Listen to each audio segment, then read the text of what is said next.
आजकल एआईबाट फोटो बनाउन त सबैलाई आउँछ र यो एकदमै ट्रेन्डमा पनि रहेको छ।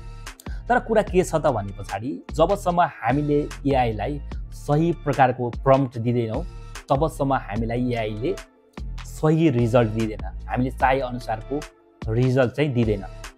त्यसैले आजको यो भिडियोमा म तपाईलाई जानकारी दिन गइरहेको छु कि हामीले एआईलाई बुझ्ने र त्यसलाई डाइरेक्सन दिने सही प्रम्प्ट कसरी जेनेरेट गर्न सकिन्छ भने। अब सामान्यतया हामीले प्रम्प्ट जेनेरेट गर्दाखेरिमा चाहिँ 5वटा कुरामा चाहिँ ध्यान दिनुपर्ने हुन्छ। फर्स्टमा रहेको छ सब्जेक्ट, सेकेन्डमा रहेको छ एक्सन, थर्डमा रहेको छ आउटफिट, फोर्थमा रहेको छ ब्याकग्राउन्ड र फिफ्थमा रहेको छ लाइटिङ एन्ड मुड रहेको छ। अब यी 5वटा कुरा चाहिँ तपाईले बुझ्नुभयो भने पछाडि तपाईले सजिलैसँग आफूले चाहे अनुसारको प्रम्प्ट जेनेरेट गर्न सक्नुहुन्छ र आफूले चाहे अनुसारको फोटो जेनेरेट गर्न सक्नुहुन्छ। चाहे तपाईको हस्पिटलमा एडमिट भएको फोटो होस्, चाहे तपाईको दीपावलीको फोटो होस्, चाहे तपाईको AI training professional portrait photo होस्, तपाईले सजिलैसँग आफूले चाहे अनुसारको फोटो जेनेरेट गर्न सक्नुहुन्छ। आफूले चाहे अनुसारको प्रम्प्ट चाहिँ जेनेरेट गर्न सक्नुहुन्छ। र तपाईले यी कुरा 5वटा कुरा पनि बुझ्नु भएन भनेपछि म तपाईलाई लास्टमा चाहिँ एउटा सजिलो तरिका सिकाउने छु। त्यो तरिकाबाट तपाईले सजिलैसँग प्रम्प्ट जेनेरेट गर्न सक्नुहुन्छ। त्यसैले भिडियोलाई स्किप नगरेर अन्तिमसम्म हेर्नु होला है त। अलराइट, अब हामीले यो 5वटा कुरा युज गरेर हामीले एउटा सही प्रकारको प्रम्प्ट कसरी लेख्ने भन्ने कुरा म तपाईलाई डिटेल्समा जानकारी दिन गएको छु। म तपाईलाई एउटा हस्पिटलमा एडमिट भएको फोटो जेनेरेट गर्नको लागि हामीले कसरी सही प्रकारको प्रम्प्ट लेख्न सक्छौँ त भनेर एउटा एक्जाम्पल सहित जानकारी दिँदैछु, यो 5वटा कुरा समेटेर। र जसमा हाम्रो फर्स्टमा रहेको छ सब्जेक्ट रहेको छ, फोटोमा को रहेको छ अर्थात् के रहेको छ त्यो कुरा चाहिँ हामीले डिटेल्समा एक्सप्लेन गर्नुपर्ने हुन्छ। तपाईको फोटोमा को देखिनुपर्छ भन्ने कुरा र के देखिनुपर्छ भन्ने कुरा चाहिँ हामीले सब्जेक्टको रूपमा चाहिँ एक्सप्लेन गर्नुपर्ने हुन्छ। लाइक मैले यहाँनिर इक्जाम्पलको लागि म्यान चाहिँ मेन्सन गरेँ। मेन भनेको एउटा पुरुष है त, पुरुष यहाँ चाहिँ पात्र, एउटा पुरुष पात्र चाहिँ देखिनुपर्ने हुन्छ भनेर चाहिँ मैले मेन्सन गरेको छु। त्यसैगरी सेकेन्ड नम्बरमा रहेको छ एक्सन, के गर्दैछ, त्यो व्यक्तिले फोटोमा के गरिरहेको छ भनेर चाहिँ त्यो कुरा स्पष्ट रूपमा चाहिँ हामीले लेख्नुपर्ने हुन्छ। फर एक्जाम्पलको लागि लाइङ अन हस्पिटल बेड भनेर चाहिँ मैले यहाँ मेन्सन गरेको छु अर्थात् लेखेको छु, अस्पतालको बेडमा सुतेको भनेर चाहिँ है त। त्यसैगरी थर्ड नम्बरमा रहेको छ आउटफिट, के लगाएको छ अर्थात् कस्तो प्रकारको कलरको कपडा लगाएको छ त्यो कुराहरू तपाईले एक्सप्लेन गर्न सक्नुहुन्छ। फोटोमा त्यो व्यक्तिले कस्तो प्रकारको कपडा लगाएको छ, कस्तो कलरको कपडा लगाएको छ, कस्तो प्रकारको ड्रेसअप गरेको छ त्यो कुराहरू चाहिँ तपाईले एक्सप्लेन गर्न सक्नुहुन्छ। लाइक मैले इक्जाम्पलको लागि यहाँनिर वेयरिङ पेसेन्ट गाउन भनेर चाहिँ लेखेको छु, अस्पतालको कपडा लगाएको भनेर चाहिँ मैले यहाँनिर मेन्सन गरेको छु। त्यसैगरी फोर्थ नम्बरमा रहेको छ ब्याकग्राउन्ड, सिन कस्तो छ अर्थात् त्यो फोटोको वातावरण कस्तो छ, फोटोमा चाहिँ कस्तो प्रकारको चाहिँ तपाईले सिन चाहनुहुन्छ, ब्याकग्राउन्ड चाहनुहुन्छ त्यो कुराहरू चाहिँ तपाईले मेन्सन गर्न सक्नुहुन्छ, एक्सप्लेन गर्न सक्नुहुन्छ। लाइक मैले in hospital rooms IB drip attach भनेर लेखेको छु, अस्पतालको कोठामा हातमा आइबी ड्रिप चढाएको अथवा जोडिएको भनेर चाहिँ मैले यहाँनिर मेन्सन गरेको छु, लेखेको छु। लास्ट नम्बरमा रहेको छ 5 नम्बरमा लाइटिङ एन्ड मुड, फोटोको फिल कस्तो चाहनुहुन्छ त्यो कुरा पनि तपाईले एक्सप्लेन गर्नुपर्ने हुन्छ। जस्तो कि फोटोमा कस्तो प्रकारको भावना अथवा कस्तो प्रकारको लाइट चाहनुहुन्छ त्यो कुराहरू पनि तपाईले यहाँनिर मेन्सन गर्न सक्नुहुन्छ। लाइक मैले यहाँनिर realistic lighting, emotional tone, cinematics photo भनेर चाहिँ मेन्सन गरेको छु। प्रकाश भावनात्मक हुनु पर्यो र सिनेम्याटिक्समा देखिनु पर्यो भनेर चाहिँ मैले यहाँनिर मेन्सन गरेको छु। अब यो 5वटा कुरालाई चाहिँ समेटेर एउटा प्रम्प्ट यहाँनिर रेडी भएको छ। लाइक तपाईले देख्न सक्नुहुन्छ man lying on hospital bed wearing patient gown in hospital room IV drops attach realistic emotional tone cinematics photo भनेर चाहिँ यहाँनिर एउटा प्रम्प्ट रेडी भइसकेको छ। अब यो प्रम्प्टलाई हामीले सिम्पल रूपमा कपी गर्छौँ।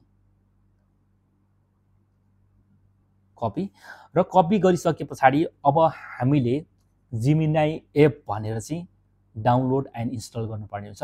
यो एप भनेको तपाईको प्ले स्टोर र एप स्टोर दुवैमा अवेलेबल रहेको छ। तपाई एन्ड्रोइड युज गर्नुहुन्छ भनेपछि प्ले स्टोरबाट र आइओएस युजर हुनुहुन्छ भने पछाडि एप स्टोरबाट डाउनलोड एन्ड इन्स्टल गर्न सक्नुहुन्छ।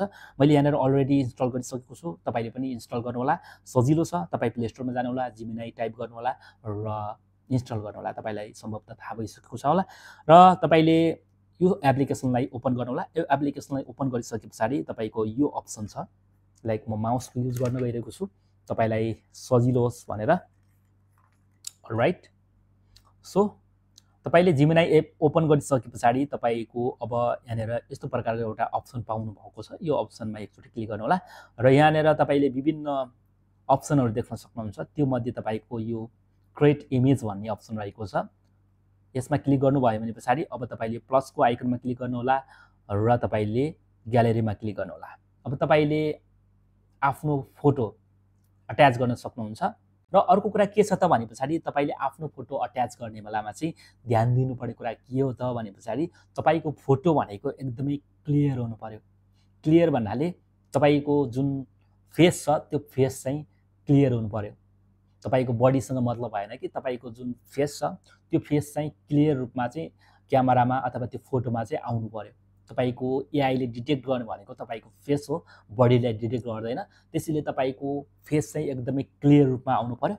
र नत्र भनेपछि तपाईँको फोटो जेनेरेट गर्दाखेरि प्रम्प्ट सही भए पनि तपाईँको जुन फेस छ त्यो फेस चाहिँ चेन्ज हुनसक्छ। तपाईँको फेस नभएर अरू कसैको फेस चाहिँ रेन्डम रूपमा आउन सक्दछ। तपाईँले यो कुरा चाहिँ ध्यान दिनुपर्ने हुन्छ।